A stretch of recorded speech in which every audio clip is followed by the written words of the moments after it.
Good evening, friends. Thank you very much for joining this session. After the discussion, we are going to start the strategy session. आज का जो हमारा strategy रहेगा, ये short term strategy हम सीखने जा रहे हैं और ये शॉर्ट टर्म ट्रेडिंग स्ट्रेटजी हमारी एप्लीकेबल होगी in both markets, both means cash plus futures. तो बोथ टाइप ऑफ मार्केट्स में आप इस स्ट्रेटजी से ट्रेड कर सकते हैं। मैं प्रेफर करूंगा कि अगर आप इस स्ट्रेटजी से फ्यूचर्स में ट्रेड करते हैं या करना चाहें तो काफ़ी अच्छे रिजल्ट्स मिल सकते हैं। और इट डजंट मीन के you can only take the trade in futures, आपकी चॉइस है। You can also trade in the cash market. Cash means equity, simple cash stocks भी बाय कर सकते हैं। बट यस, अगर कहीं शॉर्ट सेल करने का ट्रेड आएगा तो शॉर्ट सेलिंग की facility only is available in derivative segment. तो यहाँ पे फिर मैं फ्यूचर ही रिकमेंड करूंगा ट्रेड करने के लिए, because we can not carry the equity position overnight. Futures का जो ओपन इंटरेस्ट का डेटा होगा वो हम यहाँ यूज करेंगे to identify right kind of stocks, जिन स्टॉक्स में हमने ट्रेड करना है with the help of our execution strategy. जैसे मैंने आप आज तक आपसे काफी बार मैंने आपसे डिस्कस किया है कि ट्रेड सिर्फ स्ट्रेटजी ही सब कुछ, सिर्फ एग्जीक्यूशन ही सब कुछ नहीं होता। एग्जीक्यूशन के साथ साथ हमें प्रॉपर एनालिसिस, जिससे हम स्टॉक सिलेक्शन करते हैं, उसके बाद yes you are right, execution भी चाहिए, and proper risk management and psychology, and you can say the mindset is also required. तो सभी चीजों को मिला के हमारा कंप्लीट सेटअप बनता है किसी भी तरह की ट्रेडिंग के अंदर, whether you are trading in cash market, futures, options, cryptos, forex और in any other segment. So यहाँ पे हम आज डेटा यूज करेंगे फ्यूचर्स का to identify the stocks, and then after analysis करने के बाद जब हमारे पास अच्छे शेयर्स आ जाएंगे, उन स्टॉक्स को we will use for trading purposes with the help of our execution strategy. So दोस्तों, ओपन इंटरेस्ट डेटा का पहले एनालिसिस कर लेते हैं। ओपन इंटरेस्ट डेटा के अंदर एनालिसिस कैसे होती है, देखो दोस्तों, जब हम बात करते हैं ओआई का data, OI means open interest, what is it? There are two types of trading. जो हमारी इक्विटी बेस्ड ट्रेडिंग होती है, जिसको हम कैश भी बोल देते हैं, जहां पे हम सिंपल शेयर बाय करते हैं और वन के मल्टीपल में हम जितने मर्जी शेयर खरीद सकते हैं, 1, 10, 100, 1000, 10,000। वहां पे अगर आपने कोई भी ट्रेड कैरी करना है, ठीक है, तो आप डिलीवरी बेस्ड बाय करेंगे। और डेफिनेटली दुनिया में कोई ना कोई ऐसा इंसान होगा जो डिलीवरी बेस्ड सेलिंग करेगा। तो आपका एक शेयर बाय हो गया और उस पर्सन ने एक शेयर सेल कर दिया, तो इस तरह की ट्रेडिंग को बोलते हैं delivery based trade. Delivery based trading में for every bar there is a seller. अगर आपके डीमैट में शेयर आए हैं तो किसी के डीमैट से वो शेयर डेबिट होंगे। But second type of trading is called derivatives. अब डेरिवेटिव जो होते हैं, डेरिवेटिव मींस वो प्रोडक्ट्स जिनका अपनी कोई वैल्यू नहीं होती, but they derive their value from their underlying asset. Derivative किसी भी चीज के हो सकते हैं, ये इंडेक्स के भी हो सकते हैं। Index means Nifty, bank Nifty, Sensex, और ये स्टॉक्स के भी हो सकते हैं, जैसे कि एसबीआई, टाटा स्टील, टीसीएस। ये कमोडिटीज के भी हो सकते हैं। कमोडिटीज में आ जाएगा gold, silver, crude oil, copper. ये आपके क्रिप्टो के भी हो सकते हैं, और ये आपके फॉरेक्स के भी हो सकते हैं, करेंसीज के भी हो सकते हैं। तो डेफिनेटली जो हमारा टॉपिक रहेगा that will be for the stocks exclusively only. और यहाँ पे हम सीखेंगे कि डेरिवेटिव स्टॉक्स का डेटा कैसे यूज करना है for find the right kind of stocks. जो डेरिवेटिव होते हैं that is also two types. First is, अगर मैं बात करूं डेरिवेटिव्स की, first kind of derivative is futures, and second type of derivatives are options. आज हम फ्यूचर्स के डेटा को एनालाइज करेंगे। आप फ्यूचर्स को बाय भी करके चल सकते हैं। फ्यूचर को अगर आपका व्यू डाउन जाएगा तो सेल भी करके चल सकते हैं। कैरी फॉरवर्ड कर सकते हैं till expiry date. Expiry date होती है जहां पे इस कॉन्ट्रैक्ट की सेटलमेंट होनी है, मतलब वो लास्ट डे जब तक वो ट्रेड आप ओपन रख सकते हो। ऑप्शन टू टाइप्स के होते हैं, call option and put option. आप कॉल को बाय भी करके चल सकते हैं एंड आप कॉल को सेल भी करके चल सकते हैं। सेम पुट को बाय भी करके चल सकते हैं, सेम पुट को सेल भी करके चल सकते हैं। सो ये है derivative tree. Now we are not going to learn about derivatives, but we are using the derivatives data, you can say open interest data of futures, to find the right kind of stocks। अब समझते हैं कि OI क्या होता है। OI क्या होता है दोस्तों? Open interest. मान लीजिए अगर आपने फ्यूचर्स का, आपको ये तो पता होगा कि ये हमेशा लॉट्स में ट्रेड होते हैं। आप कभी भी अपनी मर्जी से 1 शेयर 10 शेयर नहीं ले सकते। जो भी कस्टमाइज लॉट होगा एक्सचेंज की तरफ से, वही हमें फॉलो करना होगा। उतने एक लॉट लेंगे तो जितने भी एक लॉट में स्टॉक्स होंगे उतने हमें बाय करने होंगे। सो यहां पे ओआई मीन्स होता है ओपन इंटरेस्ट। अगर आपने किसी भी फ्यूचर का एक लॉट बाय किया, क्यों बाय किया? मान लीजिए ये फ्यूचर है टाटा स्टील का। आपने टाटा स्टील का फ्यूचर बाय किया तो डेफिनेटली आपका जो व्यू है कि भाई ये प्राइस टाटा स्टील के ऊपर ऊपर जाएंगे, तो देन यू आर बाइंग। आप इसीलिए टाटा स्टील का एक फ्यूचर बाय कर रहे हैं।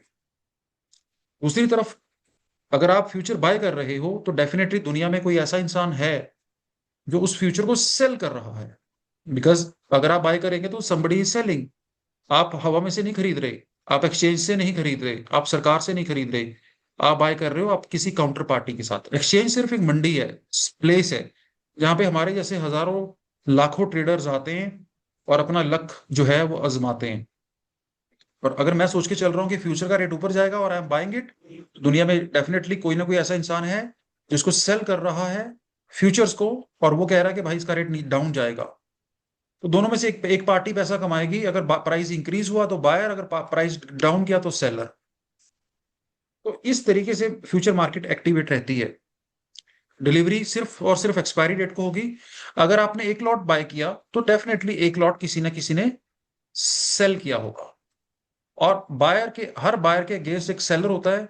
तो जब एक लॉट बाय है और एक लॉट सेल है तो इसको हम बोल सकते हैं कि ओपन पोजीशन है, या you can say open bet.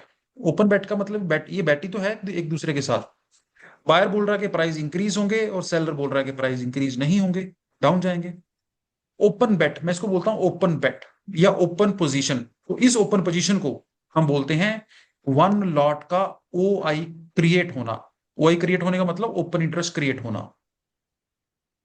Open interest create होने का मतलब कि one party is saying price will increase, other is saying price will decrease. One will make money और अनदर विल लूज मनी। एक कमाएगा तो दूसरा लॉस करेगा। ये ओपन इंटरेस्ट का मतलब है ओपन बेट, आउटस्टैंडिंग पोजीशन। कब तक आउटस्टैंडिंग रहेगी? जब दोनों में से जब पार्टीज अपना अपनी पोजीशन वाइंड अप करेंगी, बाय करने वाला सेल करेगा और सेल करने वाला बाय करेगा अपनी पोजीशन को क्लोज करने के लिए, तो जो पोजीशन है वो क्लोज हो जाएगी। मतलब ओपन इंटरेस्ट जो है वो जीरो हो जाएगा। तो इस तरीके से मार्केट में हजारों लोग बाय करते हैं लॉट्स को और हजारों लाखों लोग सेल करते हैं। जब जितनी भी ओपन पोजीशन होती हैं फ्यूचर्स के अंदर, जो भी क्लोज नहीं हुई, उनको बोलते हैं ओआई। ओआई का मतलब है ओपन इंटरेस्ट।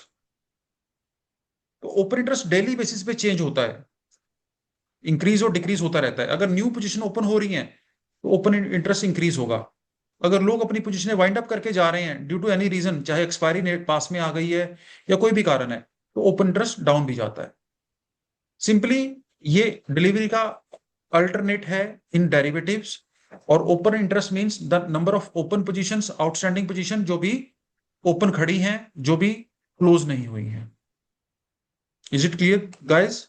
यहां तक समझ आया? अगर यहां पे समझ आ गया, थोड़ा सा ओके लिख दीजिए। फिर हम इसको ऑब्जर्व करते हैं कि किस तरीके से हमें इस डेटा को ऑब्जर्व करना है, एनालाइज करना है। ठीक है, बहुत सिंपल है, मैंने कुछ हाई फाई वर्ड यूज नहीं किए। ये बेसिक्स हैं, आमतौर पे ये सभी को पता होते हैं। अब चलते हैं आगे। अब मेन चीज देखो क्या है। अब ओपन इंटरेस्ट ओपन इंटरेस्ट का मतलब क्या है कि नंबर ऑफ ओपन पोजीशंस या आउटस्टैंडिंग पोजीशंस।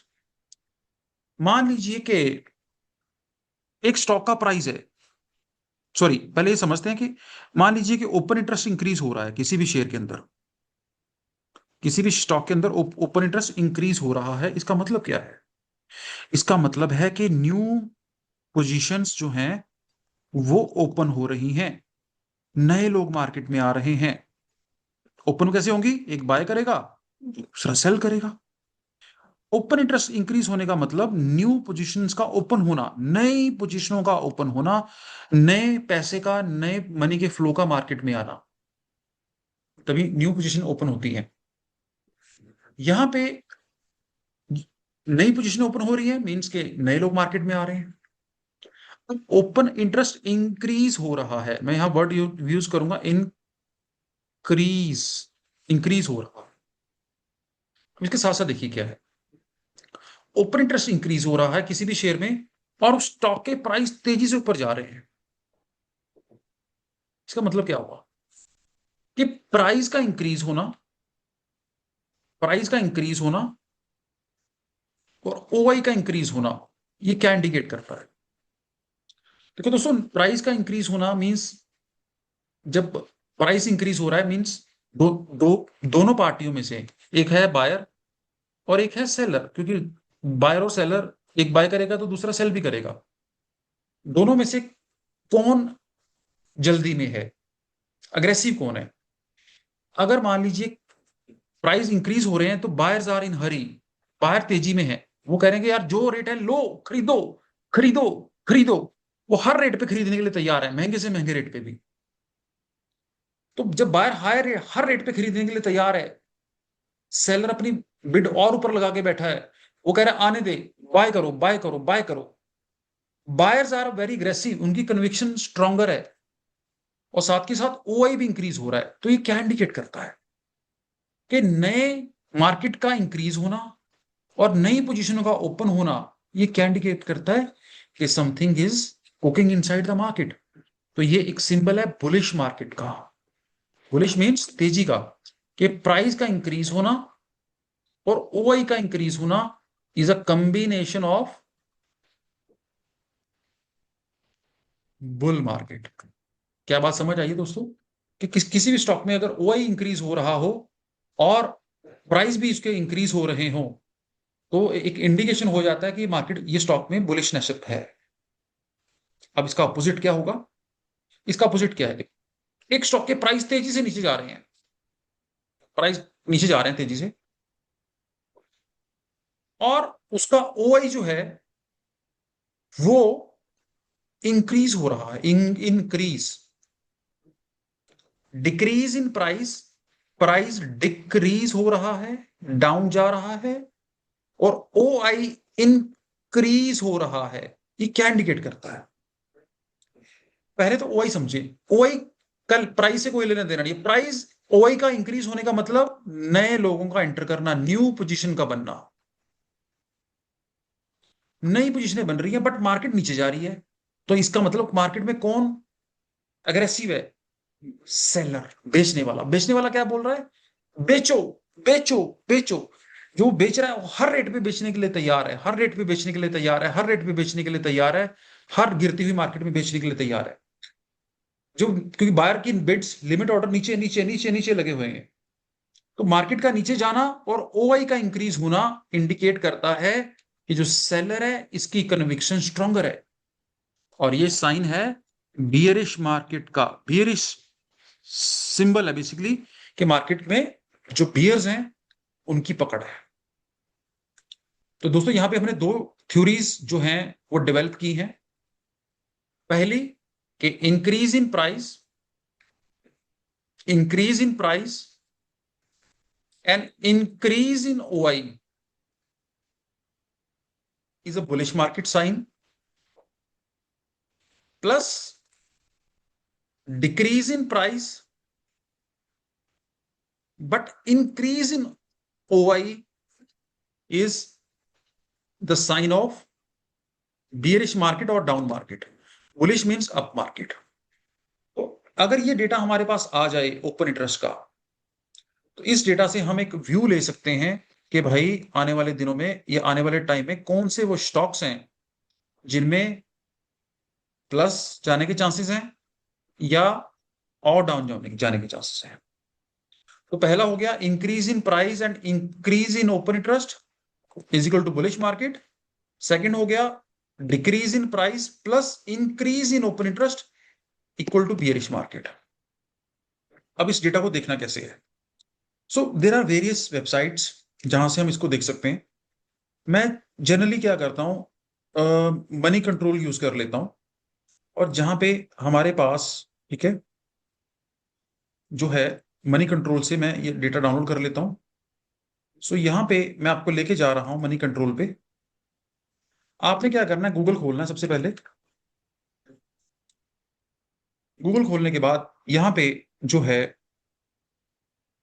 आप चाहेंगे, आपने टाइप करना है increase in OI and increase in price, increase in OI and increase in price. Click कीजिए। आपके पास एक मनी कंट्रोल का सबसे पहले वेबसाइट आया। बहुत सारे लोगों के पास जो है एक सॉफ्टवेयर होता है जिसको बोलते हैं एड ब्लॉकर। प्लीज देखो दोस्तों, मैंने एक एक्सटेंशन है, ये एक्सटेंशन है हमारी गूगल क्रोम की, एड ब्लॉकर। तो आप एड ब्लॉकर एक्सटेंशन को इंस्टॉल करके रखें, इससे अनवांटेड एड्स जो हैं वो खत्म हो जाती हैं और हमें रियल वेबसाइट से दिखती है। नहीं तो पता क्या होता है, इनके ऊपर तीन चार ऐसी आपको वेबसाइट्स मिलेंगी जो बोगस होंगी, एड्स होंगी, वो नहीं खोलनी आपने, ठीक है ना। तो मेनली आपको कहाँ जाना है, मनी कंट्रोल पे। So I am going to money open Moneycontrol website. यहाँ पे लिखा है increase in open interest and increase in price. तो जब मैंने ये वेबसाइट ओपन की तो इस तरीके से मेरे पास ये वेबसाइट ये ओपन होके आ गया। एड ब्लॉकर इंस्टॉल कर लीजिए, नहीं तो मनी कंट्रोल की जो वेबसाइट है वो एड से भरी पड़ी है। तो आपका जो है वो बेसिकली सारा जो है टाइम जो है वो काफी टाइम कंज्यूम कर लेती हैं हमारी एड्स। अब साथ के साथ क्या करना है दोस्तों, आपने नया टैब ओपन कर लेना है और यहाँ पे जाके आपने ओपन करना है एक गूगल शीट्स। नए टैब में आपने जाना है और यहाँ पे 9 डॉट्स बने हुए हैं, इस ऐप गूगल एप्स, इस पे क्लिक करना है और यहाँ जाकर आपको क्लिक करना है गूगल शीट्स के ऊपर। जैसे आप गूगल शीट्स पे क्लिक करेंगे तो इस तरीके से आपके पास गूगल शीट्स ओपन होके आ जाएंगी और यहाँ पे आप सिंपल ब्लैंक स्क्रीन पे ओपन कर लीजिए। एक गूगल ब्लैंक स्क्रीन ओपन इस तरीके से हो जाएगी, ओपन कर लीजिए। दोस्तों यहां तक समझ आ गया है तो कमेंट्स में ओके लिख दीजिए कि दोनों वेबसाइट्स आपने खोल ली है, मनी कंट्रोल पे चले गए आपने, जो मैंने जिस तरीके से आपको प्रोसेस बताया था। और दूसरी तरफ आपने साथ के साथ एक गूगल शीट्स भी ओपन कर ली है, जहां पे आप जो है अपना डेटा एनालाइज करने के लिए ओपन करेंगे। सो अगर यहां तक कर लिया तो please put the okay into the chat box. Thank you very much. चलते हैं आगे। यहाँ पे अब क्या करना देखो, जैसे आपने पहले मनी कंट्रोल वेबसाइट पे जाएंगे, यहाँ पे आपने क्या करना है, mister Vilas Rao please repeat for Vilas Rao sir, what is your doubt here? Hello sir, उसको ब्लॉक कैसे करना है? इसको ब्लॉक, इसको तो वेबसाइट को। नहीं नहीं अच्छा वो एड ब्लॉक की बात कर रहे हैं। हाँ हाँ, ad block. Ad block, increase in OI and increase in price block. नहीं नहीं प्राइस ब्लॉक नहीं है वो। मैंने ब्लॉक क्या वर्ड यूज किया कि एक ना गूगल की एक्सटेंशन आती है, एक्सटेंशन, वो आप बेसिकली थोड़ा उस चीज को, वो हमारे वो अलग चीज है। वो बेसिकली क्या होता है हाँ कि जितनी हमारी जब भी हम नेट चलाते हैं ना तो एड्स आती हैं, तो एक यहाँ पे आप एक लिखेंगे ना एड ब्लॉकर, ठीक है, एक्सटेंशन। तो ये जो एक्सटेंशन होती है एड ब्लॉक करने की, इंस्टॉल करनी होती है। इससे ना जब भी हम कोई भी इंटरनेट चलाते हैं तो हमारी एड्स वगैरह नहीं आती है। वो चीज मैंने बोली थी, वो that is not related to the topic.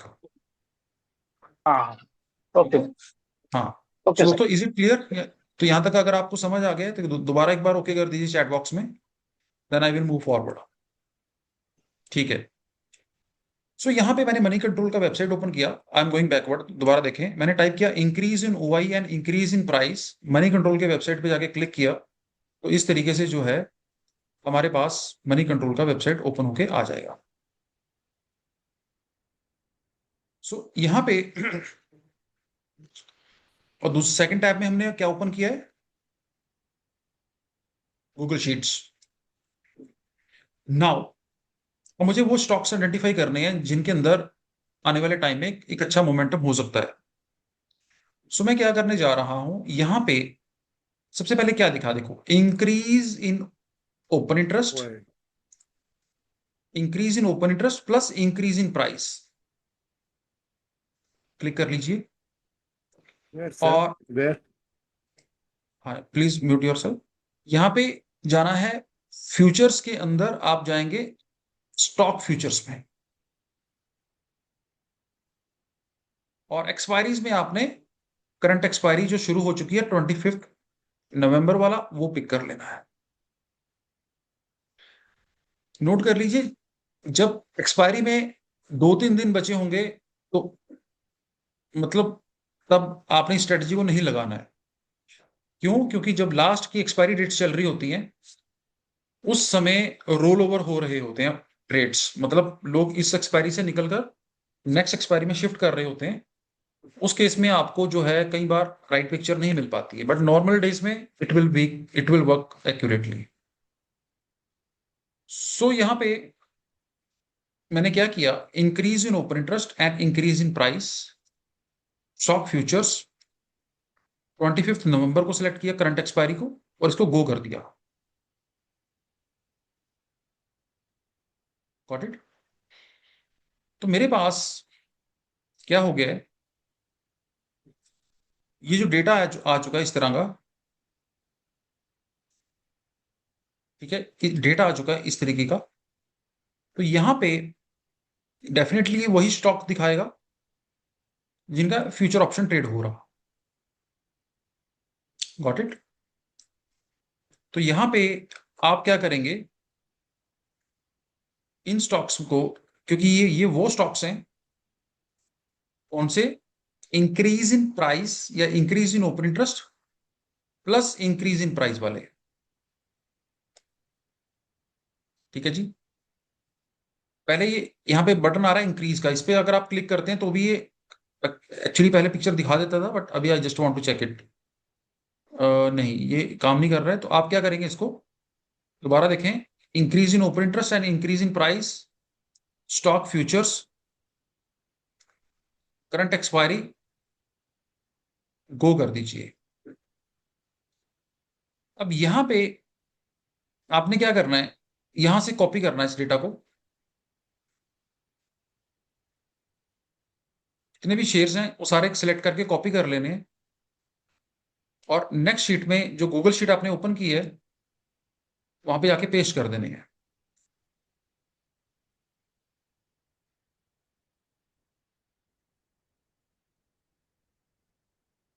Paste करने के बाद इस तरीके से ये जो है आपके पास पेस्ट हो गया। इसमें बहुत सारी चीजें हैं, जैसे हाई, लो, एवरेज, मतलब ये हमें नहीं चाहिए। हाई लो क्या करना, हमें इसको डिलीट कर दीजिए। एवरेज प्राइस भी हमें नहीं चाहिए। बस इतना data is more than enough. तो जो टॉप की रो है उसको सेलेक्ट करके इसको थोड़ा कलर चेंज कर देता हूं so that it will be easier for us to recognise कि ये टॉप लाइन है। तो मैंने क्या किया दोस्तों, मनी कंट्रोल से डेटा कॉपी किया और यहां पे मैंने आकर इस शीट में पेस्ट कर दिया। आप इस शीट को जो है आफ्टर 2 PM बनाएंगे या रात को आके बनाएंगे, उसके पहले ये शीट नहीं बनानी है। ओके? सो यहां पे आप 2 बजे के बाद इसको बना सकते हैं, and even after the closing of the market you can make it the sheet. Mister Vilas Rao कह रहे हैं कि sir your screen is not visible. Sorry doctor Manohar, I think Dr. Manohar, my screen is visible. Please confirm me in the chat box. Is it visible or not? It's No, pretty much you are visible. visible, sir. The Google Sheet or the things you are showing is not visible. You are sharing the screen is not visible. Now it's, I think, visible. No, we are seeing our Google Sheet on this thing, but certain things what you asked to delete. We are You not need able to to see minimize that. yourself. You No, need to no. minimize. No, We are no, able to see your screen. Nothing is changed. no. I'm able to see you, sir, but not the Google Sheet or something. I'm able So to see you. your I'm Visible, sir. your It will be internet visible. connection would be slow. No, no. I'm able to see you, sir. I'm able to hear you. But you say when you show the screen of money control You or need to Google see Sheet. me. I think you had selected the wrong screen. Don't see my picture. Ah. There are two pictures there. You are able to see my screen where I am shaking Yes. my hand. On the other Yes. side, there is another screen. You have to select that one because no need to see me. There is no worth to see me on this. Where do you get this that screen? You need to identify, brother. Otherwise, how you will learn? Just disconnect one time and reconnect again. Then you will be able to see the right screen. I think so. Okay, sir. Twice. Okay या so guys यहाँ पे देखें यहाँ पे देखें अभी मैंने क्या किया है ये मैंने डेटा कॉपी कर लिया यहाँ पे and I mark the top line like मैंने इसको मार्किंग कर दिया नाउ यहाँ पे क्या करना है देखो मैंने अब ये जो बेसिकली जो हमारा टॉप लाइन है इसको सिलेक्ट करना है आपने अगेन इसको फिल्टर लगाना है इसके ऊपर फिल्टर यहाँ पे मैं गया ये 3 डॉट्स पे ये दीज आर द 3 डॉट्स इस पे जाकर आपको सिलेक्ट करना है this one filter. So after applying the filter, you will be able to see is this kind of buttons. Okay. And आपने क्या करना है इस पे क्लिक करना है यू टू किस पे जाना है आपने इंक्रीज परसेंटेज पे कहां पे जाना है इंक्रीज परसेंटेज पे जाना है आपने इंक्रीज परसेंटेज पे जाकर Z2 कर देना है आपके पास जैसे आपने इंक्रीज परसेंटेज किया Z2 किया आपके पास वो स्टॉक्स निकल के आ गए कि जिनका OI इंक्रीज हुआ है 16%, sorry 18% in the case of Indian Bank. Comparison to the previous day closing of the open interest. अब यहां पे देखो this is the open interest जो टोटल ओपन इंटरेस्ट है इंडियन बैंक में वो है 1,08,62,000 शेयर्स का ओके 1,08,62,000 शेयर्स का OI है total OI in Indian bank how much it increased 16,81,000 means जो भी इसका येस्टरडे ओपन इंटरेस्ट था उसमें 18% का इजाफा हुआ है इंक्रीज हुआ है एंड वॉल्यूम भी कल के कंपैरेटिवली इंक्रीज हुआ है सम्मान कैपिटल में भी काफी अच्छी मूवमेंट आई है मतलब इसका भी जो है ये है प्राइस इट्स अ चेंज ये परसेंटेज चेंज है यहां पे कंफ्यूज नहीं होना आपने this change is the price change means के this is the last price मतलब live price how much change हुआ है 9 रुपीज 70 पैसा comparison to the yesterday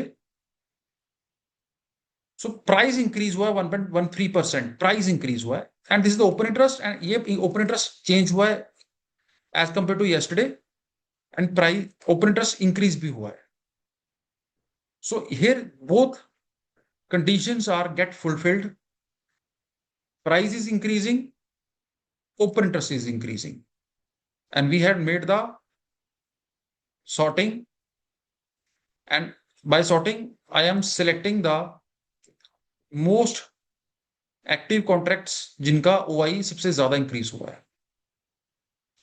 so guys I hope के you will be able to make this screen make this type of stock stock selection analysis, ठीक है, yes you will be able to do it easily. Now अब चलते हैं आगे। ये तो हो गया वो शेयर आइडेंटिफाई करने के लिए, ये तो हो गया वो स्टॉक्स पकड़ने के लिए जो जिनका प्राइस इंक्रीज हुआ है विद ओआई। तो ये स्टॉक्स में हम आइडेंटिफाई करेंगे बुलिश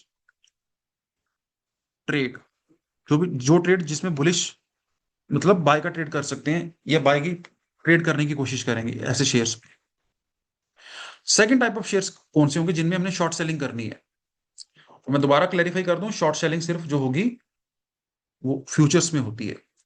तो फ्यूचर्स में प्राइस डाउन जाना चाहिए, decrease in price plus increase in OI, ठीक है।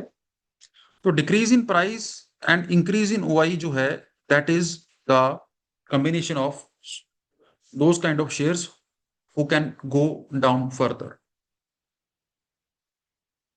तो इसको मैं करने के लिए दोबारा मनी कंट्रोल पे जाता हूं, एंड मनी कंट्रोल पे जाने के बाद यहां पे मैं सिलेक्ट करता हूं फिल्टर के अंदर increase in open interest, increase in open interest plus decrease in price. आपने ओपन इंटरेस्ट दोनों केसेस में इंक्रीज लेके चलना है। डिक्रीज ओपन इंटरेस्ट का तो सवाल ही पैदा नहीं होता, वो तो रिवर्सल होता है एक तरीके का, मतलब या शॉर्ट कवरिंग या फिर प्रॉफिट बुकिंग होती है। सो यहां पे आपने क्या करना है, increase in open interest plus decrease in price. Again stock future, again current expiry, put the go button. So now I will and up with the shares जिनके प्राइस डाउन जा रहे हैं। ओ माय गॉड, बंधन bank 8% का fall, ICICI, eternal. I will and up with दो shares जिनके price down जा रहे हैं बट ओआई इंक्रीज हो रहा है। Again I will do the same process, I will copy all these once. बहुत सारे आगे इसमें तो मतलब मार्केट गिरी होगी तो अच्छे वाली कॉपी कर लीजिए, no need to worry about it. And again go into the sheets, और शीट्स में जाने के बाद what we will do, bottom पे जाएंगे, यहां पे बॉटम पे नई शीट यहां पे बनाएंगे सेल वाले शेयर्स के लिए। इस प्लस के बटन पे क्लिक करूंगा और यहाँ पे शीट नंबर 2 हो जाएगी। आप शीट को रीनेम भी कर सकते हैं ना, इस पर डबल क्लिक कर लीजिए। इसको मैं लिख देता हूँ लॉन्ग, लॉन्ग का मतलब बाय वाले ट्रेड्स। सेकंड होता है शॉर्ट, शॉर्ट का मतलब सेल वाले ट्रेड्स। और ये शीट जो आप बनाएंगे वो 5 डेज के लिए वैलिड रहती है, ठीक है ना, 5 डेज के लिए। मतलब आज के जो शेयर्स इसमें से निकल के आएंगे, दो shares will be eligible for next 2 3 4 days, ठीक है। उसके इन बिटवीन नई शीट बना सकते हैं, या उसके बाद जो है आप इसको डिलीट स्क्रैप कर सकते हैं। Again what I will do here, इसमें से जो दो फालतू आइटम्स हैं वो डिलीट कर देते हैं, क्योंकि जिसकी जरूरत नहीं है वो रख के कोई फायदा नहीं है। दैट्स ऑल, बस इतना ही बहुत है। Again I am selecting the top row, ठीक है, and activating the filters, and I am going on the increase Z2A। इसमें Z2A ही रखना है आपने हमेशा। सो यहाँ पे मैंने देखा क्या क्या हुआ है। मैंने जब इंक्रीज किया तो किसका ओपन इंटरेस्ट सबसे ज्यादा इंक्रीज हुआ, मन्नमपुरम का। उसके बाद आया एम्फेसिस, बंधन, डाबर, कोटक, आईसीआईसीआई समथिंग। तो इस तरीके से मेरे पास ये एंड हो गए। हम ज्यादा ऊपर के शेयर नहीं देखते, बस टॉप के 5 7 शेयर्स ही एनालाइज करते हैं, और ज्यादा नीचे जाने की जरूरत नहीं होती इसमें, otherwise they are not going to end, ठीक है। तो आपके टॉप के शेयर्स, टॉप 5 शेयर एक तरफ से 5 6 शेयर दूसरी तरफ से देखने होते हैं। उतने में अगर शेयर मिल जाए तो ठीक है, अदरवाइज हम पास ऑन करते हैं, उस शीट को स्क्रैप कर देते हैं। Any time, any time it's, आप इसको कभी भी बना सकते हैं। मंडे बना लीजिए, ट्यूसडे मंडे इवनिंग में बना लीजिए, बट जब भी ये शीट बनाएंगे वो 2 3 दिन आपको हेल्प करेगी, क्योंकि जो स्टॉक्स निकल के आएंगे वो नेक्स्ट 2 3 डेज तक अगर उस पर ट्रेड बनता है तो ले सकते हैं। अगर नहीं बन रहा तो फिर आप 2 3 दिन के बाद शीट को स्क्रैप करके यू कैन फाइंड जो है new one shares. But there is no such criteria कि किस दिन बनानी है। यस, आफ्टरनून में बनानी है और रात को बैठ के बना सकते हैं इवनिंग में, सो दैट आप नेक्स्ट डे ट्रेड ले सकें। क्या दोस्तों, ये स्टॉक सिलेक्शन करनी आ गई है यहाँ पे? इसमें सारे जो स्टॉक्स मिलेंगे आपको वो सारे फ्यूचर एंड ऑप्शन वाले ही स्टॉक्स मिलेंगे। कोई भी ऐसा शेयर नहीं मिलेगा, ठीक है, जो आपको जो है फ्यूचर ऑप्शन में ना हो, बिकॉज ओए का डेटा फ्यूचर ऑप्शन में ही एप्लीकेबल है। सो इस शीट को आप कुछ भी नाम दे सकते हैं, you can rename this sheet. I am, जैसे आज फॉर एग्जांपल आप इसको नेम दे सकते हैं 1 नवंबर, ठीक है, 2025, so that you will remember this sheet, ठीक है, वही। तो you will be able to edit this sheet और यू विल बी नो कि यार ये मैंने जो शीट बनाई है किस पर्पज के लिए बनाई है और किस डेट को बनाई है। दोस्तों ये इस तरीके से अगर आप दोनों शीट्स बना लेंगे, सो यहां तक मुझे कमेंट्स में यस लिख दीजिए और ओके लिख दीजिए। एक तो सवाल आया है, sir how many days after expiry ends we make this sheet. Expiry जैसे हुई है तो उसके बाद 1-2 दिन छोड़ के आप फिर शुरू कर सकते हैं, और एक्सपायरी से 2-3 दिन पहले शीट नहीं बनाती है। बहुत अच्छे, ठीक है। तो यहाँ पे मेरे पास जो स्टॉक्स निकल के आए हैं बाय करने के लिए, इंडियन बैंक, सम्मान, श्रीराम, और साथ ही साथ बॉम्बे स्टॉक एक्सचेंज, मारुति, ये स्टॉक्स आए हैं टॉप के 4-5 शेयर्स। और इसी तरह सेलिंग की तरफ भी टॉप के 4-5 शेयर्स हम देख लेते हैं अगर इसमें भी ट्रेड बनेगा हम एग्जीक्यूट करेंगे, ऑब्जर्व करेंगे उसको। बहुत अच्छे, बहुत अच्छे, सभी लोग कह रहे हैं सर यहाँ तक तो एक्चुअली क्लियर हो चुका है। अब नेक्स्ट स्टेप आप लीजिए। स्टॉक्स मुझे पता चल गए हैं, ये एफएनओ के स्टॉक्स हैं, ये फ्यूचर्स के स्टॉक्स हैं, तो ओ में ये एफ में भी होंगे, ओ में भी होंगे। These are the only future oriented shares, there is no small cap company here, because ये जो कंपनीज एफएनओ में ट्रेड होती हैं ये वो उन्हीं के ही स्टॉक्स हैं। नाउ फ्रेंड्स, चलते हैं आगे। ट्रेड कैसे करना है?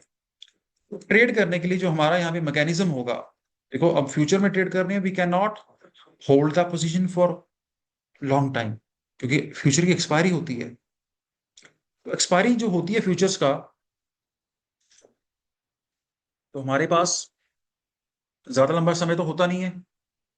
हम फ्यूचर्स जब एक्सपायरी डेट आएगी उसके पहले क्लोज करना है, नंबर 1। नंबर 2, आप अगर कैश मार्केट में भी कर रहे हैं तो भी इस स्ट्रेटजी से आप ज्यादा लॉन्ग होल्ड नहीं करेंगे, आपको जो है 1 से 2 हफ्ते के अंदर अंदर एग्जिट जो है वो आ जाएगा या ट्रेड क्लोज हो जाएगा, प्रॉफिट बुकिंग हो जाएगी। सो फर्स्ट जो हमने डिपार्टमेंट ऑब्जर्व किया था that was the analysis department. अब यहां से हम टॉप के 5 शेयर्स या टॉप शेयर्स को एनालाइज करेंगे। अब नेक्स्ट पार्ट जो हमारा होगा एग्जीक्यूशन का, जहां पे हम चेक करेंगे कि इन स्टॉक्स में से वो कौन सा स्टॉक्स है जहां पे हम बाय और सेल का ट्रेड ले सकते हैं। Is it clear? सो जो हम यहाँ पे स्ट्रेटजी यूज करने जा रहे हैं वो क्या है? सबसे पहले मैंने चार्ट्स ओपन करने हैं, और चार्ट्स ओपन करने के बाद जो चार्ट ओपन करने के बाद जो हमने यहाँ पे टाइम फ्रेम लगाना है वो ध्यान से समझिए क्या है। पहला तो टाइम फ्रेम लगाना है 3 मंथ्स का, ठीक है, प्लस जो कैंडल हमने यूज करनी है वो 2 आवर्स की होगी। ये चीज दोबारा सुन लीजिए कि जो कैंडल हम यूज करेंगे दैट विल बी 2 आवर्स, और जो हमारा स्क्रीन पे जो चार्ट ओपन होगा from the first candle to last candle, मतलब यहां से लेकर यहां तक का जो भी चार्ट होगा वो कितने का होगा? 3 मंथ्स का, ठीक है जी। तो चार्ट जो है हमारा, कैंडल हमारी जो होगी वो 2 आवर्स की होगी, और उसके बाद जो टाइम फ्रेम होगा हमारा, सॉरी टाइम चार्ट होगा हमारा 3 मंथ्स का, और candle we will use for the 2 hours. How? अभी चार्ट लगा के देखते हैं स्क्रीन पे, फिर अच्छे से समझ आएगा आपको।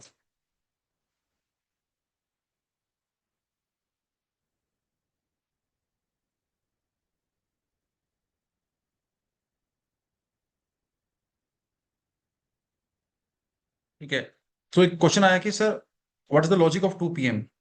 2 बजे का मतलब ये है कि 2 बजे तक का वॉल्यूम बन जाएगा, कुछ ओआई डेटा का जो इम्पैक्ट है वो आ जाएगा। अगर मान लीजिए मार्केट मॉर्निंग अभी ओपन हुई है 9 o'clock 9:15 पे, तो वहां उस समय चेंज इन ओआई तो जीरो होगा ना। एक्चुअली एक्चुअली हम क्या कर रहे हैं, we are capturing the change in OI. तो चेंज इन ओआई बनने के लिए टाइम चाहिए आपको।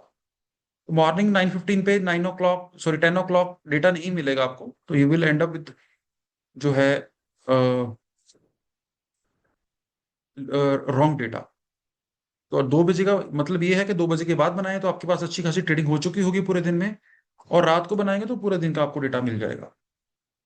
सो गाइज लेट्स चलते हैं चार्ट्स पे। तो यहाँ पे जाके मैं ओपन करने जा रहा हूँ चार्ट्स हमारा tradingview.com। tradingview.com पे जाने के बाद मैं सबसे पहले क्या करने जा रहा हूँ, यहाँ पे ओपन कर रहा हूँ चार्ट्स विंडो। प्रोडक्ट्स में गया, चार्ट्स ओपन किया। चार्ट्स ओपन करने के बाद जस्ट होल्ड ऑन गाइस, यहाँ पे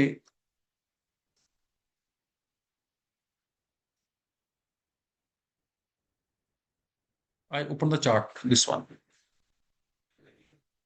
सबसे पहले टाइम फ्रेम 2 आवर्स लगाना है। कितना लगाना है? 2 आवर्स। ये ध्यान रखिए इस चीज का।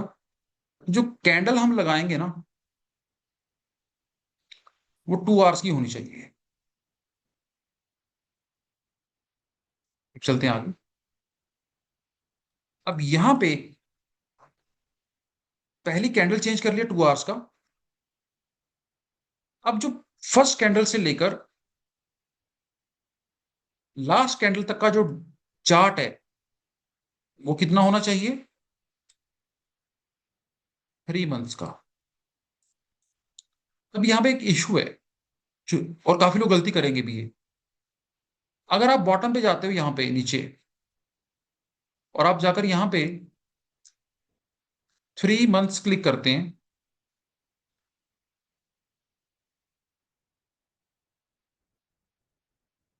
आपकी जो कैंडल है वो 1 आवर्स की बन जाती है। समझ गए ना?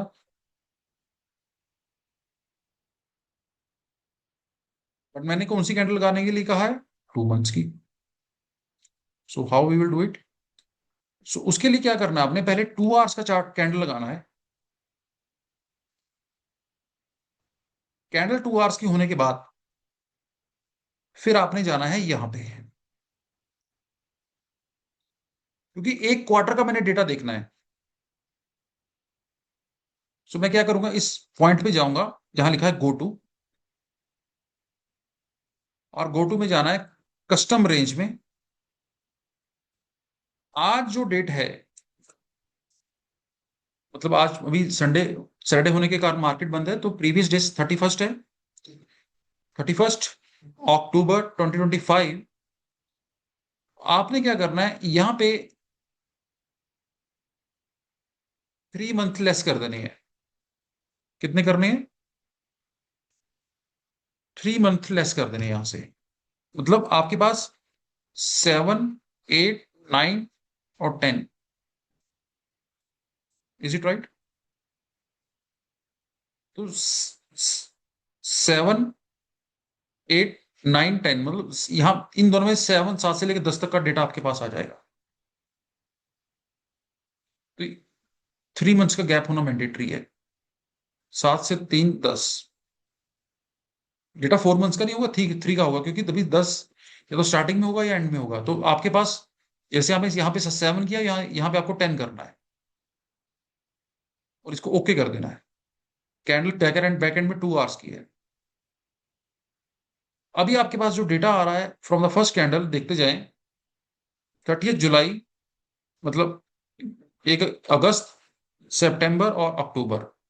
अगस्त, सितंबर और अक्टूबर, 3 महीने का डेटा आपके पास आया। दोस्तों बात समझ आ गई है तो ओके लिख लीजिए। जी आदित्य, आप कुछ बोलना चाहते थे? You can unmute yourself. मैं सर पूछ रहा था, जैसे हम लोग फ्यूचर्स में कोई अगर ट्रेड लेते हैं तो कोई डिफरेंस होगा क्या? हम लोग उसका चार्ट स्टॉक का देखेंगे या फ्यूचर का चार्ट देखेंगे? देखो, वैसे जो फ्यूचर्स होते हैं टेक्निकली वो एक तरीके से प्राइस के साथ ही चलते हैं, बट यहाँ पे एक चैलेंज ये आएगा फ्यूचर्स के अंदर कि जो फ्यूचर की जो लाइफ होती है ना वो 3 मंथ्स की होती है। तो हमारे पास जो चार्ट होगा ना वो उतना परफेक्ट नहीं होगा जितना स्टॉक्स का होगा। तो इस स्ट्रेटेजी को आप दोनों तरफ यूज कर सकते हैं। अगर अंडरलाइंग प्राइस 10 रुपीज इंक्रीज होगा तो फ्यूचर भी 10 रुपीज इंक्रीज होगा शॉर्ट टर्म में। बट डेटा एक्यूरेसी, क्योंकि हम यहाँ पे वॉल्यूम प्रोफाइल लगाने जा रहे हैं तो वो हमें कैश मार्केट पे ही लगाना है। फ्यूचर के डेटा पे हमारा वॉल्यूम प्रोफाइल काम नहीं करेगा और उसकी जो डेटा है वो भी उतना परफेक्ट नहीं है, क्योंकि फ्यूचर्स की एक लाइफ स्पैन है। ओके। ठीक है ना? ये यस मिस्टर पुनीत। सर मेरे ना चार्ट पे ना एक ब्लैक ब्लैक करके डॉट्स आ रहे हैं, वो लाइंस आ रही हैं छोटी छोटी बहुत सारी, पूरे चार्ट के ऊपर ही। देखो, उसमें आपने क्या करना है, यहाँ पे राइट क्लिक करके ना, यहाँ सेटिंग्स का होगा ऑप्शन, सेटिंग्स का, ठीक है ना? इस सेटिंग्स में आपके जाके ना यहाँ पे स्केल लाइंस वगैरह में यहाँ पे कहीं ढूंढिए, कुछ ऐसी सेटिंग आपकी एक्टिवेट हो रखी है जिसके कारण वो आ रही है। इवेंट्स में सेशन ब्रेक आप एक्टिवेट कराए थे ना, उसका है ये। ये आ रहा है आपके पास कुछ इस शायद तरीके? यही होगा, देखता हूँ मैं। उसको बंद कर दीजिए, ठीक है ना? Okay fine. So I hope it's clear for everybody. ठीक है, तो यहाँ पे आपके पास 3 मंथ्स का डेटा भी आ गया और यहाँ पे आपके पास जो है 2 आवर्स का कैंडल भी आ गया। अब नाउ हम चलते हैं कहाँ पे, उन स्टॉक्स पे जो हमारी लिस्ट में आए हैं। तो बाय के लिए सबसे पहला स्टॉक हमारी लिस्ट पे आया इंडियन बैंक का। तो definitely we are going to open Indian Bank. Indian Bank पे मैंने क्लिक किया और ठीक है, यहां पे क्लिक करने के बाद देखते जाएं दोस्तों। यहां पे क्लिक होने के बाद हमने क्या किया, दोबारा वही प्रोसेस अप्लाई करेंगे। 2 आवर्स का चार्ट,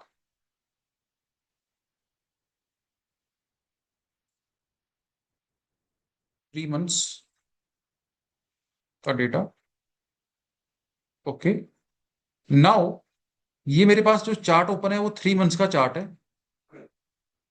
और यहां पे और कैंडल जो हमारी है वो 2 आवर्स की है, मीन्स 2 आवर्स और 3 मंथ्स का डेटा। नाउ अभी हमें क्या करना है, यहाँ अब हमें यहाँ पे लगाना है एंकर्ड वॉल्यूम प्रोफाइल इस 3 मंथ्स के डेटा पे।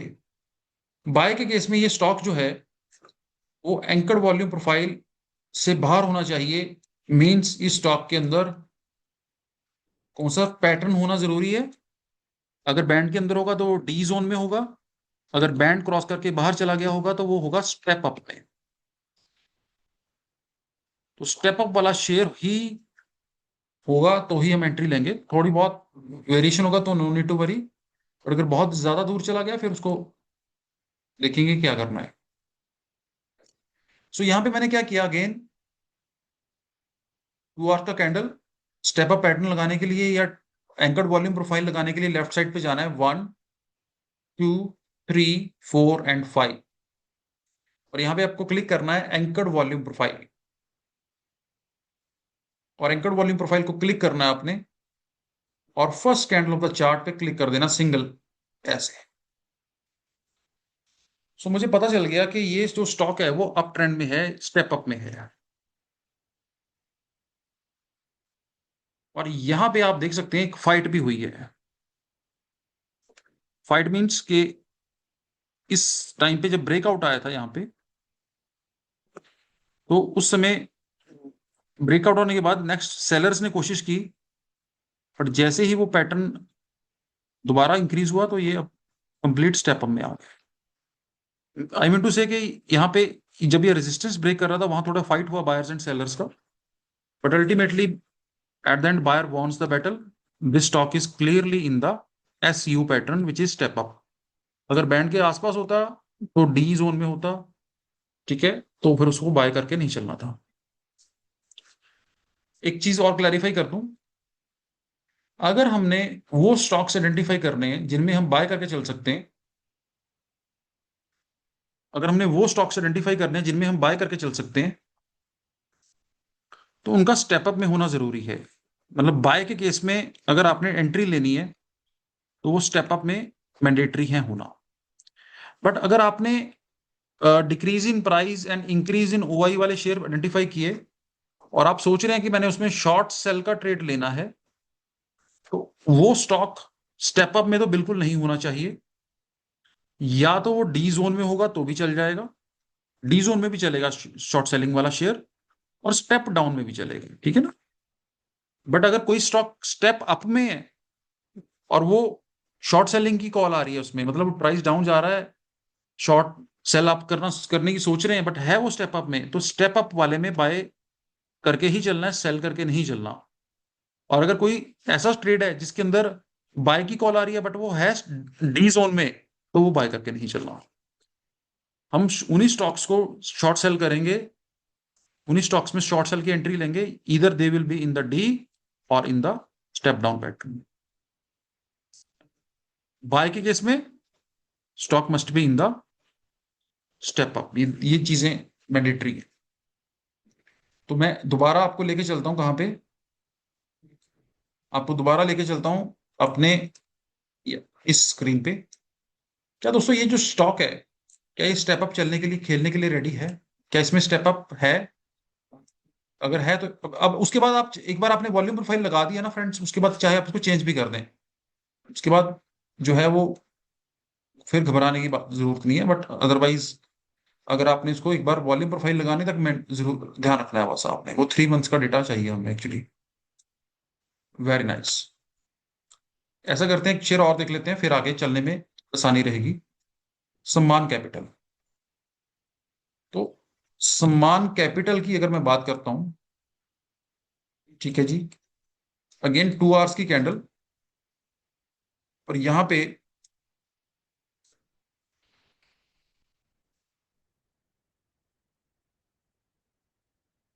ठीक है, और वो anchor volume profile this one. तो ये स्टॉक भी जो है हमारा स्टेप अप में है। Is it clear friends? क्या ये भी स्टेप अप में है? इसको शॉर्ट टर्म में बाय करके चला जा सकता है? बिल्कुल चला जा सकता है। अगर ये बैंड के इस पीओसी लाइन के आसपास फ्लक्चुएट कर रहा होता तो मैं इसको ना ट्रेड करता, बट इसने ये रेजिस्टेंस फेस किया, now it breaks the zinc. अब ये हवा में है और इसमें बाइक एंट्री ली जा सकती है, बट कैसे लेनी है वो मैं अभी एक्सप्लेन करूंगा आपको। बट यहां तक अगर आपको समझ आ गया तो ओके कर दीजिए, ठीक है, ठीक है। हाँ, सो यहां पे मूव करते हैं आगे की तरफ। सो इस अब देखो, एक दो शेयर ऐसा देखते हैं जो शॉर्ट सेलिंग वाले होंगे। शॉर्ट सेलिंग के लिए मैं क्या करने जा रहा हूं, वो लिस्ट ओपन करूंगा जहां पे शॉर्ट सेलिंग वाले ट्रेड्स आ रहे हैं। जैसे भी इसमें स्टॉक आया मन्नपुरम का, ठीक है, मन्नपुरम का स्टॉक आया, इसको मैंने कॉपी किया and I am going to place here. Make sure NSC वाला शेयर ही लेना है, ठीक है। उसके बाद 2 आवर्स का चार्ट, एंड अगेन जैसे मैंने आपको बताया,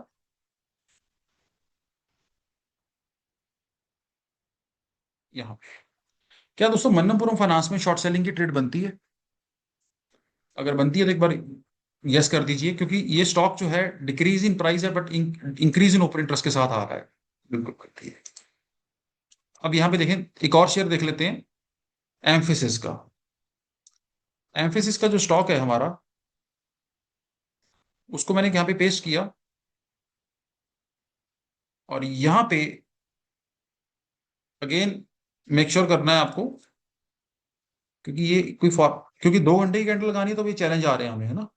अगर कोई और टाइम फ्रेम होता फिर तो मैं सीधा नीचे से क्लिक करता तो काम हो जाता। आई विल ट्राई, अगर कुछ ऐसा हो जाए क्या क्लिक करने से ही आ जाए वो देखते हैं। तो यहाँ पे एम्फेसिस सिलेक्ट किया एंड यहाँ पे क्लिक किया। सो आप टेल मी कौन सा पैटर्न इसमें चल रहा है बेसिकली, क्या ये शॉर्ट सेलिंग के लिए एलिजिबल है? अगर आप कहेंगे सर हाँ बिल्कुल है, क्योंकि आपने कहा था कि डी जोन में है तो गिरेगा, एम्फेसिस में गिरावट के पूरे पूरे चांसेस हैं। रेजिस्टेंस लिया, बैंड से टकरा के नीचे आ रहा है, अगर ये बैंड तोड़ेगा तो और नीचे गिरेगा इसमें। तो इसमें काफी देर से कंसोलिडेशन चल रही थी और हो सकता है काफी लोगों ने खरीद भी लिया हो, सिप बॉयज ने। अब ये गिरने के चांसेस इसमें बन गए डी जोन में आप। तो फ्रेंड्स, जब आप इन इस तरीके से ट्रेड्स आइडेंटिफाई कर लेते हो कि यार वो तो ठीक है, अब ट्रेड कैसे लेना है? अब ट्रेड लेने के लिए अब आपने क्या किया है, लॉजिक समझ लिया है कि सबसे पहले आपने लॉजिक ये समझा कि कौन से स्टॉक्स चूज कैसे करने हैं, मतलब उनकी लिस्ट कैसे बनानी है ओआई डेटा के अकॉर्डिंगली गूगल शीट्स में जाकर। एंड देन आपको सेकंड पार्ट ये समझाया मैंने कि वो एलिजिबिलिटी कैसे चेक करनी है कि भाई वो स्टॉक्स बाय करने के लिए एलिजिबल है, मीन स्टेप अप में है, या शॉर्ट सेल करने के लिए एलिजिबल है, वेदर इन डी और स्टेप डाउन पैटर्न। अब ट्रेड का कंसेप्ट आएगा बीच में कि कंसेप्ट कैसे करना है। वेरी इजी कंसेप्ट बताऊंगा, कोई मुश्किल नहीं करनी है आपने। तो इसके लिए मैं आपको जा रहा हूं, दोबारा चार्ट्स पे जाऊंगा। आपने क्या करना है, ये लगाने के बाद इसको हाइकेनाशी कैंडल में कन्वर्ट कर देना है। इसमें कन्वर्ट कर देना हाइकेनाशी कैंडल में, नॉर्मल में नहीं करना, हाइकेनाशी में। और यहां पे शैंडलियर एग्जिट लगाना एक टूल सीई, और जिसकी वैल्यू आपने रखनी है, 2 घंटे का चार्ट है 3/3। अगर किसी स्टॉक में सेल करके चलना है तो शैंडलियर एग्जिट में सेल का सिग्नल होना जरूरी है, और स्टॉप लॉस भी शैंडलियर एग्जिट के अकॉर्डिंग ही आएगा। अगर किसी शेयर में बाय करके चलना है तो उस केस में जो है शैंडलियर एग्जिट में बाय का सिग्नल होना चाहिए, और स्टॉप लॉस भी हमारा बाय के इसके अकॉर्डिंग ही आएगा शैंडलियर के। तो दोस्तों मुझे ये जानना है कि इस केस में यहाँ पे अगर लेट्स सपोज, चलो मैं आपको, I am not encouraging you to trade futures, but मुझे यहाँ पे जानना है, एम्फेसिस हमारी लिस्ट में आया था, उस लिस्ट में आया था जहां पे हमें पता था कि ये स्टॉक जो है बेसिकली लिस्ट में आया हमारी में, जिसमें लिखा आ रहा है कि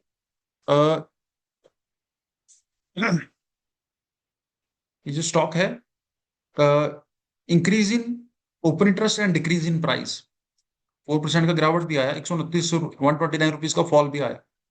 तो ये स्टॉक क्या शॉर्ट सेलिंग के लिए एलिजिबल है? अगर है तो एक बार ओके लिख दीजिए चैट बॉक्स में। Then I am gonna apply chandelier exit here. बिल्कुल ठीक कहा आपने, है शॉर्ट सेल। तो शैंडलियर एग्जिट कैसे लगाना है, दोबारा आपने जाना है टूल्स एंड इंडिकेटर्स में, और यहां पे टाइप करना है CHANDELIER। कमलेटिक ना लगाएं, इसमें कमलेटिक में ना लगाएं, शैंडलियर एग्जिट लगाएं सिंपल। और शैंडलियर एग्जिट आपने लगाया, इसका ऑथर एवरगेट है, 22,000 की कम्युनिटी हो गई है, और इसकी जो सेटिंग आपने रखनी है दैट इज 3/3 इनपुट्स में जाना है, and you will put the setting 3/3। So 3/3 setting करने के बाद ओके कर दीजिए। आपके पास मुझे बताएं, ठीक है, मुझे बताएं क्या इसमें इस समय एक ऐसा करता हूं, 1 मिनट के लिए मैं यहाँ पे एक रेक्टेंगल ड्रॉ कर लेता हूं जिससे मुझे इजी हो विजिबिलिटी। ये होगा डी जोन। अभी मैं इसको वॉल्यूम प्रोफाइल को डिलीट कर देता हूँ, ठीक है, वॉल्यूम प्रोफाइल को हटा देता हूँ, उसकी कोई लॉजिक नहीं है। ये डी जोन में है, और यहां पे इस ट्रेड पे, इस कैंडल पे सेल का सिग्नल आया, और इस कैंडल पे सेल का सिग्नल आया। इस कैंडल का लो देख लीजिए शॉर्ट सेल करने के लिए, दैट इज 2752। तो अगर इसका लो ब्रेक होता है तो शॉर्ट सेल बनेगा 2752। नेक्स्ट में आया 2758, 2753। तो अभी इसका लो ब्रेक नहीं हुआ है। अगर मंडे इसका लो ब्रेक होता है जो कि है 2752 का, तो शॉर्ट सेल की एंट्री बनेगी, और स्टॉप लॉस हमारा ये है ऊपर का, इससे थोड़ा सा एक्स्ट्रा करके लगा सकते हैं, जैसे कि 29। शैंडलियर की वैल्यू कितनी आ रही है यहाँ पे देखिए आप, what is the value of chandelier, you will be see here. तो यहाँ पे शैंडलियर की वैल्यू जो आ रही है इस समय वो है 2943। तो 2950 थोड़ा सा एक्स्ट्रा गैप देकर आप उसका स्टॉप लॉस प्लेस करेंगे, और यहाँ पे शॉर्ट सेल करने के बाद 2950 के आसपास हमारा जो है, या 29443 आ रहा है, 295350 भी कर सकते हैं, थोड़ा एक्स्ट्रा गैप देके। This will be our stop loss. तो लो, जिस कैंडल पे एंट्री सेल का सिग्नल आया उसको बोलेंगे सिग्नल कैंडल। तो शॉर्ट सेल के केस में सिग्नल कैंडल का लो ब्रेक होना जरूरी है। ब्रेक होने के बाद this chandelier exit will be your stop loss. Target कितना लेना है, दोनों का गैप मेजर करके उतना ही नीचे का आपका टारगेट रख सकते हैं। First target, second target accordingly, जैसे मैंने आपको सिखाया। फिर फर्स्ट टारगेट पे आप कुछ प्रॉफिट बुक करें, या एक सिंगल लॉट है तो पूरा भी कर सकते हैं, और या फिर हाफ क्वांटिटी बुक करके स्टॉप लॉस को नीचे ले आए। फ्रेंड्स, क्या आपको कंसेप्ट लॉजिक समझ आ गया? अगर आ गया तो एक बार ओके लिख दीजिए। चलो अब बाय का केस भी देख लेते हैं। बाय के केस में दो ट्रेड्स थे हमारे पास, एक था इंडियन बैंक का और एक था हमारा सम्मान कैपिटल का। इंडियन बैंक देखते हैं पहले। इंडियन बैंक, अब इंडियन बैंक में चैलेंज पता क्या आ रहा है? देखो यहाँ पे इंडियन बैंक में चैलेंज ये आ रहा है कि कमबख्त इंडियन बैंक जी हैं जो, वो अगर मुझे स्टेप अप बनने के बाद कहीं यहाँ कहीं मिल जाते तो वे तो ठीक था, थोड़ा ट्रेड आए हुए टाइम हो चुका है, तो इसको छोड़ दीजिए, मतलब इसको अभी नहीं लेने का। ऑलरेडी ट्रेड बाय का सिग्नल चलते हुए टाइम हो चुका है। एंट्री लेंगे तो थोड़ा बहुत प्रॉफिट आ सकता है, बट स्टॉप लॉस बहुत पास में आ जाएगा या इंक्रीज हो जाएगा। सम्मान कैपिटल का जो शेयर है सेकंड वाला, उसको भी देख लेते हैं, अगर आसपास हुआ तो उसको ले सकते हैं। तो सम्मान कैपिटल में एक यहाँ पे एंट्री आप बना सकते हैं, बट द थिंग इज के यस, केस वही है कि अगर यहाँ बाय का सिग्नल आया था तो हमारा स्टॉप लॉस ये बन रहा था नीचे का, तो स्टॉप लॉस आप नीचे रख के इसको ले सकते हैं। एंड क्योंकि प्राइस कंसोलिडेट कर रहा है वहां पे, हाँ, प्राइस के कंसोलिडेशन के होने के बावजूद भी चैंडलियर ने थोड़ा सा ट्रेलिंग स्टॉप लॉस ऊपर ले आया अपना, बट वी विल प्लेस, क्योंकि प्राइस जहां पे बाय का सिग्नल आया था वही के उसी के आसपास चल रहा है, तो हम क्या करेंगे, अपना स्टॉप लॉस जो है वही प्लेस करेंगे जहां ओरिजिनल स्टॉप लॉस था। अगर प्राइस जहां जिस प्राइस पे प्राइस की बाय की एंट्री बनी उसके आसपास ही ट्रेड हो रहा है तो ट्रेड ले सकते हैं, but actually stop loss will be there where it was the actually came at the time of signal and execution candle. So समान कैपिटल का अगर आप एंट्री लेना चाहते हैं कि इसकी कैश मार्केट में, तो you have to place the stop loss around 169 या 170 कैश मार्केट के पॉइंट ऑफ व्यू से। और 2 घंटे का चार्ट है, 188 पे बाय की एंट्री, 12-13 रुपए का अगर गैप मिलता है तो you will be able to book the first profit. समझ आया दोस्तों यहां तक भी? एक शेयर और देखते हैं, वो है हमारा मन्नपुरम भी आया था ना इसमें। मन्नपुरम में देखते हैं क्या एंट्री बनती है। मन्नपुरम में एंट्री देखने के लिए, क्योंकि मन्नपुरम शॉर्ट सेलिंग का कंटेंडर था, तो मन्नपुरम मैंने फाइनेंस खोला। ओए होए होए, मन्नपुरम में हमारे पास लिस्ट आई है, और लिस्ट आने के बावजूद ये अभी यहाँ पे है, तो क्या ट्रेड लिया जा सकता है? ट्रेड लिया जा सकता है। एक्चुअली में ट्रेड यहाँ बना था इसका, एक्चुअली इस शॉर्ट सेल पे ना, और वो था 284 का रेट, आज 270 का रेट है। ले सकते हैं, बट स्टॉप लॉस जो है वो ओरिजिनल वाला रहेगा, ठीक है, इस तरीके से। बहुत दूर चला गया फिर छोड़ दीजिए, बट अगर आसपास है तो आप ओरिजिनल एंट्री और सिग्नल कैंडल वाला स्टॉप लॉस प्लेस करेंगे। अगर आसपास होता तो फिर मैं ले भी सकता हूं, बट शैंडलियर में जब भी एग्जिट सिग्नल आएगा, मतलब बाय का सिग्नल आएगा, फिर मुझे स्टॉप लॉस हिट होने का वेट नहीं करना। जब भी एग्जिट सिग्नल आएगा मैं निकल के बाहर हो जाऊंगा, तो that will B work like a trailing stop loss. Is it okay?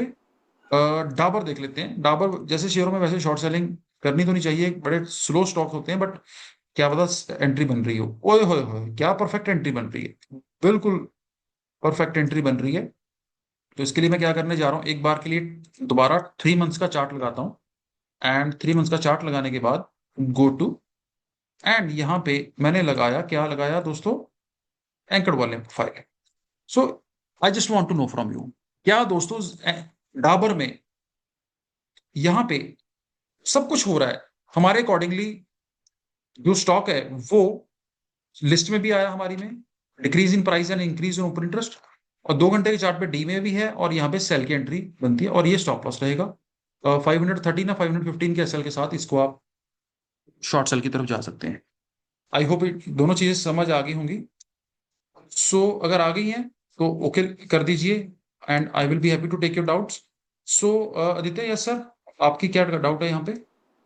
Sir जो मन्नापुरम में जो चार्ट दिखाया था वो अभी का एंट्री प्राइस तो ऑलमोस्ट टारगेट के पास है, तो उसको तो अवॉइड करना चाहिए ना। अवॉइड करना चाहिए, क्योंकि हमारा एक्चुअली एंट्री बन रहा था 284 के आसपास, इज इट राइट? हाँ, उसका जितना गैप था सिंडिलर एग्जिट से, उतना ही गैप में अभी प्राइस है नीचे, तो ऑलमोस्ट मेरा टारगेट के पास होगा वो। आ, उस केस में आप, मैं वही कहना चाहता हूँ कि मान लीजिए कोई पुल बैक आता है, उसके आसपास जाता है, उसके आसपास हो 1-2% की रेंज में, फिर हम ले सकते हैं एंट्री। बट अगर मान लीजिए 5-10% मूव कर चुका है, तो फिर तो लॉजिक नहीं है वहां पे एंट्री लेने का। तो आपको इसी तरीके से स्कैन करने हैं, जो स्टॉक्स में अभी एंट्री बनी है वही लेने हैं, जो ऑलरेडी चल रहे हैं वो छोड़ देने हैं। ऐसा नहीं है कि मैंने आज ओपन किया बॉक्स तो अभी से वही शेयर मिलेगा, नहीं। मुझे 5-7 10 शेयरों को एनालाइज करके जो भी परफेक्ट पोजीशन में हो उसको उसमें अपना हाथ आजमाना है। सर तो ये सेम डेटा को 2-3 दिन तक कैसे यूज करें फिर? मान लीजिए अभी लोन ही तोड़ा है एम्फेसिस का, अच्छा, ठीक है ना, एग्जिट जो, तो उसको रडार पे रख सकते हैं 2-3 दिन के लिए। और या फिर अभी किसी में बाय का सिग्नल आया है, बट मतलब यहाँ तो आ चुका है, बट बाय सिग्नल आने में कुछ टाइम बचा है, लेट्स सपोज वो शेंडलियर एग्जिट को भी ब्रेक कर रहा है, ठीक है ना, या ब्रेक अभी नहीं किया है, तो वहां पे नजर रख सकते हैं कि भाई 1-2 दिन में अगर इसने ब्रेक कर दिया, क्योंकि ये 2 आवर्स का कैंडल है, तो हो सकता है कि कल ब्रेक कर दे, परसों कर दे, तो अगर वहां पे न्यू फ्रेश सिग्नल बने तो वहां पे एंट्री ली जा सकती है। इसमें मतलब एंट्री भी बनने वाली है या बन सकती है, उनको नजर उस पर फोकस किया जा सकता है। और अगर नहीं, 2-4 दिन में नहीं बनती है तो ठीक है, इट्स ओके, वो मोमेंटम ठंडा हो गया उसका, फिर उसको छोड़ के आगे जा सकते हैं। ठीक है friends, anybody has any other doubt? Uday, mister Uday. Sir इसको फॉरेक्स में यूज कर सकते हैं, ऑप्शन जो है आप फ्यूचर में? फॉरेक्स में? फॉरेक्स फॉरेक्स में नहीं कर मार्केट में? सकते। फॉरेक्स में वो इंटरनेशनल फॉरेक्स में? हाँ, नहीं नहीं नहीं नहीं बिटकॉइन वगैरह। नहीं नहीं नहीं। अगर आपने फॉरेक्स करना है ना, मैंने अभी एक सिस्टम बनाया है। अगर आपको, अभी मैंने आज ही वीडियो अपलोड की है, यहाँ पे एक मैंने, आई थिंक आप, इफ यू नो, एक चैनल है जिसका नाम है trade next edge, is it right? Do you know this channel? No sir. Trade next edge है। इस पे मैंने आज एक पहली वीडियो डाली है, आज ही 7 बजे। वैसे मैं डालता नहीं था, आज ही मैंने एक बना के दी है इस पे। मैं एक ऑप्शन बूट कैंप शुरू करने जा रहा हूँ, ठीक है जी। इसको अगर आप यहाँ पे कुछ में फॉरेक्स अगर आपने सीखनी है, तो I will be able to guide you कि भाई इसको आप इस पे नजर रखें। हाँ, तो आपको कुछ और कहीं जाने की जरूरत नहीं है इधर उधर, फॉरेक्स आपको अपने आप ही सिखा दूंगा।